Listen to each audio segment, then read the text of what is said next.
થઈ. જેને કાળની પકડ કરી લીધી, મૃત્યુ ઉપર જેને કમાન્ડ મેળવી લીધો, તો મૃત્યુને કીધું હું બોલાવું ત્યારે આવજે, પણ એને જવું તો એને પડ્યું છે. કંસ, શિશુપાળ, કૌરવ અને યાદવો, ભીષ્મ ને દ્રોણ, યમરાજ જેવા સર્વનો ફેંસલો એક સાથે લખ્યો કલમમાં. કૃષ્ણજી કુશળ કહેવાતો હિમગીરી ભીંતમાં જે લખ્યો ફેંસલો, વંદતા પાંડવોને વંચાયો અને પ્રાચીના પીપળે ભીલના બાણથી ફેંસલો જગતના નાથે સ્વીકાર્યો. રાતની મુસદ્દા ઘડે છે માનવી, આપની આંખમાં જગત માપે અને લાભમાં એમ માયના કરીને વકીલ પણ એની સલાહ આપે.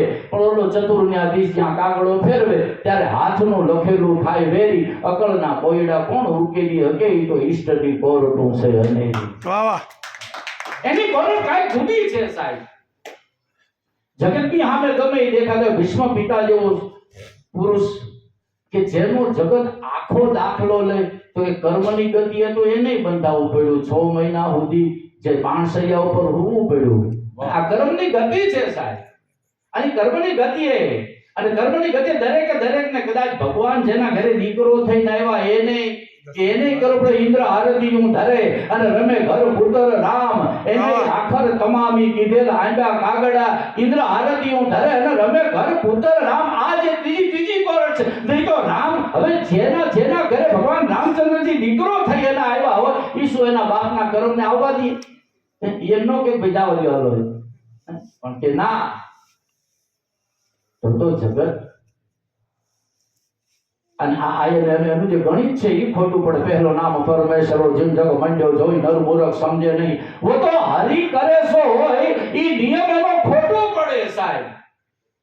કર્મનું બંધન છે ઈ ખોટું પડે.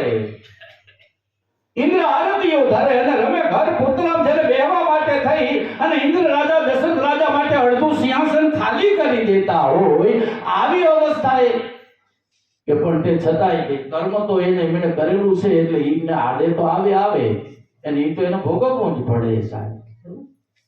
અને છેલ્લી ઘડીએ જ્યારે ઈ અંધનો શ્રાપ જે હતો ઈ આવે ને ઉભો રહ્યો તેથી સાહેબ મહારાજા દશરથને ચક્કર આવી ગયા છે ભગવાન. કે મારો આ એ કે જગતનો માણસ જેને વંદના કરતો હતો. અરે કવિઓ તો ત્યાં સુધી કહે છે કે રામ રામ સૌ કોઈ કહે, દશરથ કહે ન કોઈ, એક બાર દશરથ કહે તો ફેર જન્મ ન હોય. કવિઓ તો ત્યાં સુધી લઈ જાય છે એટલે સાહેબ. શું કામ? આ દશરથ ઉપર જેને પોતાનો કમાન્ડ મેળવી લીધો ને ઈ દશરથની વાત છે. રામના બાપુજી દશરથ, અયોધ્યાના રાજા દશરથ નહીં. આ પોતાની 10 જે છે 5 કર્મેન્દ્રિય અને 5 જ્ઞાનેન્દ્રિય, 5 ઉપર જેને કમાન્ડ મેળવી લીધો ઈ દશરથ 10 નો રથ કરી અને પોતાની ઈચ્છા પ્રમાણે હાકી શકે સાહેબ. ક્રોધને ઘડી કેમ કે ઊભો રહી જા. પોતાની ઈચ્છા પ્રમાણે, પોતાના બળ પ્રમાણે, પોતાની શક્તિ પ્રમાણે સાહેબ, પોતાની ઈચ્છા પ્રમાણે આગળ જો આ પ્રમાણે આપણી હા મેળ્યોમાં શક્તિ, પોતાની શક્તિ એને ઈચ્છા પ્રમાણે એને ચલાવી છે સાહેબ.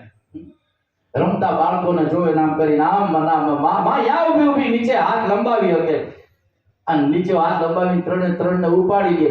ઝાલાવાડ સિવાય ટાપરીઓ ચારણ કે દુનિયામાં છે નહીં સાહેબ. આ ટાપરીઓ ચારણ જો દુનિયામાં થયો તો એ આપણી ઝાલાવાડની દેન છે સાહેબ. અને આમ લઈ લે અને અહીંથી રાણા મકવાણામાંથી ઝાલા સાહેબ ઈ આ માં શક્તિ બનાવી હતી. દીકરી એક જ રાતમાં 2300 ગામના તોરણ સાહેબ, 2300 ગામના એક જ રાતમાં તોરણ બંધાવરાવે. માં શક્તિની કૃપા એની આપણા ઉપરની અમિત દ્રષ્ટિ કેટલી તો કે એક ગામ મારો ગુરુ બાપુ રાણપુરા તો બાપુ કાયમ એમ કહેતો કે આપણી ઝાલાવાડ જેવી તો ક્યાંય મજા નથી સાહેબ. હા, ક્યારેક કોઈ ઝાલાવાડની અકોણાઈ જોઈને તો એમ કે એમાં તમારો અમારી પરંપરા છે. અમારા ઝાલાવાડના ગામડે 2300 ગામડાના તોરણ બાંધ્યા બાપુ.